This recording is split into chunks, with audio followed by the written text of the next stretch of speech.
Welcome back to my channel. ಹೊಸದಾಗಿ channel ನೋಡ್ತಾ ಇದ್ದರೆ ಸಬ್ಸ್ಕ್ರೈಬ್ ಮಾಡಿಕೊಂಡು ಸಪೋರ್ಟ್ ಮಾಡಿ. ಸಚ್ಚಿದಾನಂದ ಸಾಯಿನಾಥ್ಗೆ ನಮಸ್ಕಾರ ಮಾಡುತ್ತಾ ಸಾಯಿನಾಥರ ಅನುಗ್ರಹ ಎಲ್ಲರ ಮೇಲೂ ಇರಲಿ ಅಂತ ವಿಡಿಯೋ ಪ್ರಾರಂಭ ಮಾಡ್ತಾ ಇದ್ದೀನಿ.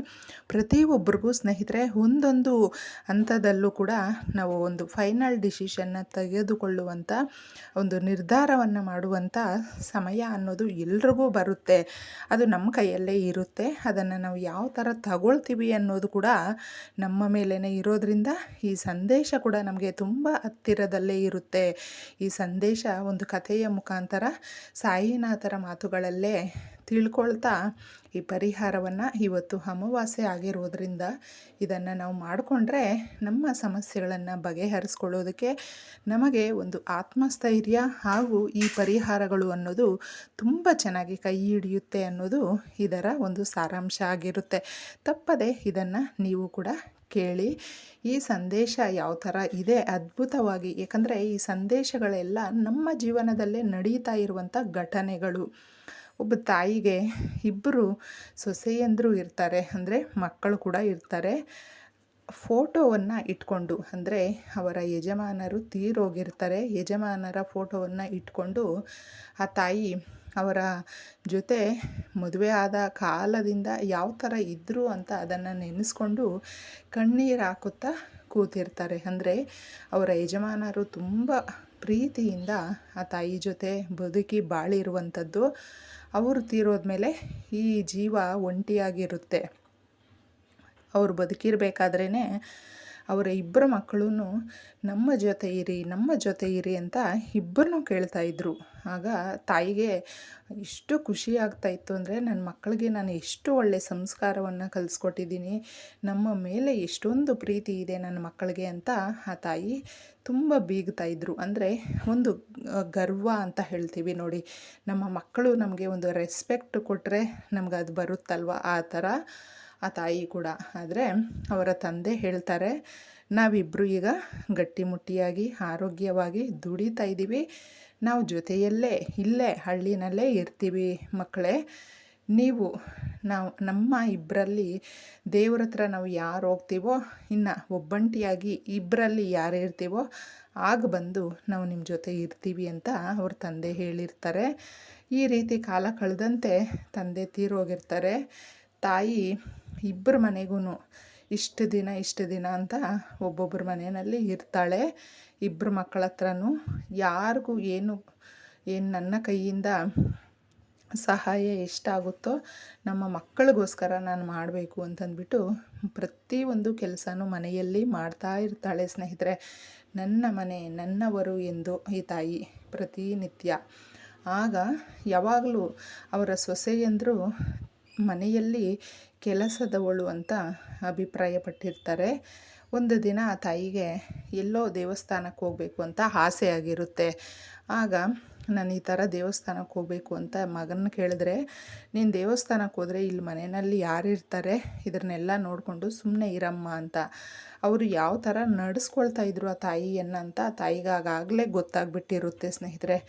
ಇಬ್ಬರು ಮನೆಗೆ ಹೋದರೂ ಕೂಡ ಅವ್ರಿಗೇನು ಕಷ್ಟ ಆಗಲ್ಲ, ಯಾಕಂದರೆ ಈ ಸೊಸೆನೂ ಮನೆ ಕೆಲಸಕ್ಕೆ ಯಾರೋ ಒಬ್ಬರು ಬಂದರು ಅಂತ ಅಂದ್ಕೊಳ್ತಾ ಇದ್ಲು.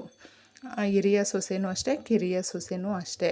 ಆದರೆ ಈ ತಾಯಿ ನನ್ನ ಮಕ್ಕಳು ಅಂತ ಕೆಲಸ ಮಾಡ್ತಾಯಿದ್ಲು. ಇದ್ದಕ್ಕಿದ್ದಂಗೆ ಒಂದು ದಿನ ಯಾವಾಗಲೂ ಆ ತಾಯಿ ಹತ್ರ ಇರುವಂಥ ಒಂದು ಪೆನ್ಷನ್ ಆಗಿರಬಹುದು, ದುಡ್ಡು ಏನೇ ಆಗಿರಬಹುದು, ಅದನ್ನು ಅವರೇ ಕಿತ್ಕೊಳ್ತಾ ಇದ್ದರು. ಆಗಿರಬೇಕಾದ್ರೂ ಕೂಡ ಒಂದು ದಿನವೂ ಒಂದು ಮಾತಾಡದೆ ಆ ತಾಯಿ, ಯಾವಾಗಲೂ ಒಂದೇ ಸಮಯ ಅನ್ನೋದು ಇರೋದಿಲ್ಲಲ್ವ, ಆರೋಗ್ಯದಲ್ಲಿ ಹೆಚ್ಚು ಕಡಿಮೆ ಆದಮೇಲೆ ಆ ತಾಯಿಗೆ ಕೆಲಸ ಮಾಡೋದಕ್ಕಾಗೋದಿಲ್ಲ. ಆಗ ಸೊಸೆಯಂದರು, ನೀನು ನಮ್ಮ ಮನೆಯಲ್ಲಿರಬೇಡ, ನಮ್ಮ ಮನೆಯಲ್ಲಿರಬೇಡ ಅಂತ ಹೇಳ್ತಾರೆ ಸ್ನೇಹಿತರೆ. ಅಂದರೆ ದುಡಿಯುವವರೆಗೂ ಯಾರು ಬೇಕಾದರೂ ಇರು ಅಂತ ಹೇಳ್ತಾರೆ. ಕೈ ನಿಂತೋದ್ಮೇಲೆ ಎಲ್ಲರೂ ತಳ್ಳುವಂಥದ್ದೇ. ತುಂಬ ಕಷ್ಟ ಆಗಿಬಿಡುತ್ತೆ ಆ ತಾಯಿಗೆ. ಇಷ್ಟೇನಾ ನನ್ನ ಜೀವನ ಅಂತಂದ್ಬಿಟ್ಟು, ಸರಿ ನಮ್ಮ ಯಜಮಾನರು ನಮ್ಮ ಹಿರಿಯರು ಮಾಡಿರುವಂಥ ಮನೆ ಆಸ್ತಿ ನನ್ನ ಪಾಲ್ಗಿದೆ, ಅಲ್ಲೇ ಹೋಗಿ ನಾನು ಜೀವನ ನಡೆಸ್ತೀನಿ ಅಂತ ಒಂದು ಧೈರ್ಯವಾಗಿ ಇರ್ತಾಳೆ. ಅಲ್ಲಿರುವಂಥವ್ರಿಗೆ ಫೋನ್ ಮಾಡಿ ಈ ಥರ ಮನೆಯನ್ನು ಸ್ವಲ್ಪ ಕ್ಲೀನ್ ಮಾಡಿ ಇಡಿ, ನಾನು ನಾಳೆ ಬರ್ತೀನಿ ಅಂತ ಹೇಳಿದಾಗ ಆ ತಾಯಿಗೆ ತುಂಬ ಅಂದರೆ ತುಂಬ ನೋವಾಗುತ್ತೆ.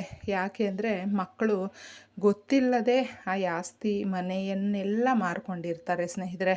ಅವ್ರ ಪಾಲಿಗೆ ಬಂದಂಥದ್ದನ್ನು ಎತ್ಕೊಂಡು, ಅಂದರೆ ತಾಯಿಗೆ ಗೊತ್ತಿಲ್ಲದೆ. ಆಮೇಲೆ ದೊಡ್ಡ ಮಗನೂ ಕರೆಸ್ಬಿಟ್ಟು ಇಬ್ಬರು ಮಕ್ಕಳನ್ನೂ ಒಂದು ಹತ್ರ ಸೇರಿಸಿ, ಮಕ್ಕಳೇ ಈ ಥರ ಮಾಡಿದ್ದೀರಲ್ವ, ಸರಿನಾ ನೀವು ಅಂತ. ಹೆಂಗಿದ್ರೂ ಅದು ನಮ್ಮ ಪಾಲಿಗೆ ಬರುವಂಥದ್ದು, ನೀನು ಯಾಕೆ ಇವಾಗ ಸುಮ್ಮನೆ ಇರು ಅಂತಂದ್ಬಿಟ್ಟು ಬಾಯಿ ಮುಚ್ಚಿಸ್ತಾರೆ. ಆದರೆ ಆ ತಾಯಿಗೆ ಪ್ರೀತಿಯಿಂದ ನೋಡ್ಕೊಳ್ತಾ ಇರೋದಿಲ್ಲ. ಮನೆ ಕೆಲಸದವ್ರಿಗಾದರೂ ಸಂಬಳ ಅನ್ನೋದು ಇಷ್ಟಿರುತ್ತೆ, ಆದರೆ ಆ ತಾಯಿಗೆ ಅದಕ್ಕಿಂತ ಕಡಿಮೆ ರೀತಿಯಲ್ಲೇ ನೋಡ್ಕೊಳ್ತಾ ಇರ್ತಾರೆ ಸ್ನೇಹಿತರೆ. ತುಂಬ ಮನಸ್ಸಿಗೆ ಕಷ್ಟ ಆಗುತ್ತೆ.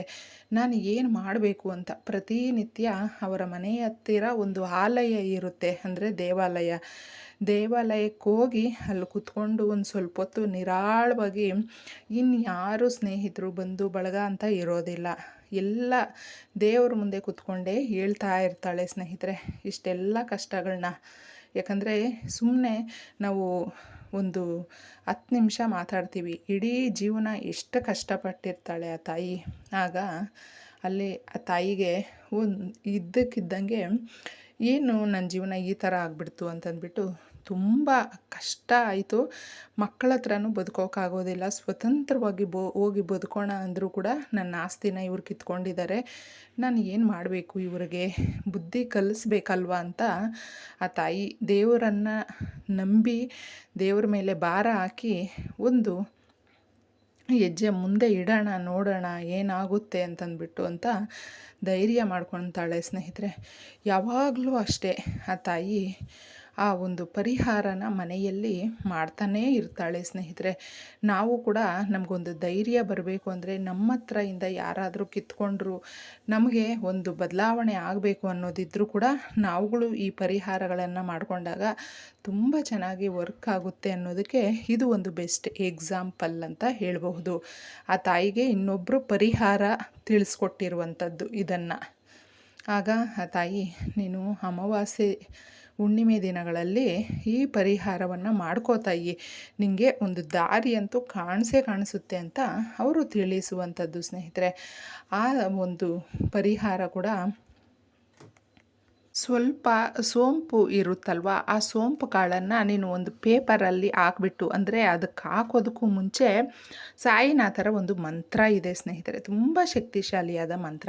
ಆ ಮಂತ್ರವನ್ನು ಅದರಲ್ಲಿ ಬರೆದುಬಿಟ್ಟು ನೀನು ಸೋಂಪನ್ನು ಹಾಕಿ ಅದನ್ನು ಫೋಲ್ಡ್ ಮಾಡಿ ಯಾವಾಗಲೂ ನಿನ್ನ ತಲೆದಿಂಬಿನ ಕೆಳಗೆ ಇಟ್ಕೋ. ನಿನಗೆ ಸಾಯಿನಾಥರ ಅನುಗ್ರಹ ಆಶೀರ್ವಾದ ಸಿಗುತ್ತೆ ಅಂತ ತಿಳಿಸ್ಕೊಡ್ತಾರೆ. ಆ ಮಂತ್ರ ಕೂಡ ಓಂ ದಕ್ಷಿಣಾಮೂರ್ತಾಯೇ ನಮಃ, ಓಂ ದಕ್ಷಿಣಾಮೂರ್ತಾಯೇ ನಮಃ, ಓಂ ದಕ್ಷಿಣಾಮೂರ್ತಾಯೇ ನಮಃ ಅಂತಂದ್ಬಿಟ್ಟು ನೀನು ಹೇಳ್ಕೊಳ್ತಾ ಆ ಸೋಂಪನ್ನು ಅದ್ರ ಒಳಗಡೆ ಹಾಕಿಬಿಟ್ಟು ನಿನ್ನ ತಲೆದಿಂಬಿನ ಕೆಳಗೆ ಇಟ್ಕೊಮ್ಮ. ನಿನಗೆ ಯಾವಾಗಲೂ ಏನು ಕಷ್ಟ ಆಗಿರುತ್ತೆ ನೋಡು, ಆ ಕಷ್ಟನೆಲ್ಲ ನೀಗಿಸುವಂಥ ಶಕ್ತಿ ಈ ವಸ್ತುಗಳಿಗಿದೆ ಅಂತಂದ್ಬಿಟ್ಟು ತಿಳಿಸುವಂಥ ಪ್ರಯತ್ನ ಆಗಿರುತ್ತೆ ಸ್ನೇಹಿತರೆ. ಆ ತಾಯಿ ಮಾಡ್ಕೊಳ್ತಾಳೆ. ಮಾರನೇ ದಿನದಿಂದನೇ ನಿಜವಾಗ್ಲೂ ಆಶ್ಚರ್ಯ ಪಡುವಷ್ಟು ಏನು ಕೆಲಸ ಮಾಡಲ್ಲ, ಆರಾಮಾಗಿ ರೆಡಿಯಾಗಿಬಿಟ್ಟು ಕೂತ್ಕೊತಾಳೆ. ಏನತ್ತೆ ಈ ಥರ ಕೂತ್ಕೊಂಡಿದ್ದೀರಾ ಅಂತ ಸೊಸೆ ಕೇಳಿದಾಗ, ನಾನು ನಿಮ್ಮ ಅತ್ತೆ ಅಮ್ಮ, ಈ ಮನೆ ಕೆಲಸದವಳಲ್ಲ, ಮಾಡಿ ನೀವೇ ಕೆಲಸನ ಅಂತ ಒಂದು ಧೈರ್ಯದಿಂದ ಹೇಳ್ತಾಳೆ ಸ್ನೇಹಿತರೆ. ಆಗ ಆ ತಾಯಿ ನಡ್ಕೊಳ್ತಾ ಇರುವ ರೀತಿ ಅವ್ರಿಗೆ ಇಷ್ಟೆಲ್ಲ ಹೀನಾಯವಾಗಿ ನಡ್ಕೊಳ್ತಾ ಇದ್ರು, ದಾರಿಗೆ ತರ್ತಾಳೆ ಆ ತಾಯಿ ಕೂಡ ಅವ್ರನ್ನ. ಆಗ ಮಕ್ಕಳಿಗೂ ಕೂಡ ಬುದ್ಧಿ ಬರುವ ರೀತಿಯಲ್ಲೇ ಆ ತಾಯಿ ಬುದ್ಧಿ ಕಲಿಸ್ತಾಳೆ. ಇಷ್ಟು ಶಕ್ತಿ ಯಾವ ರೀತಿ ಬರುತ್ತೆ ಅಂದರೆ, ಅದು ಸಾಯಿನಾಥರು ಕೊಟ್ಟಂಥ ಆಶೀರ್ವಾದದ ರೂಪದಲ್ಲೇ ಬಂದಿರುತ್ತೆ.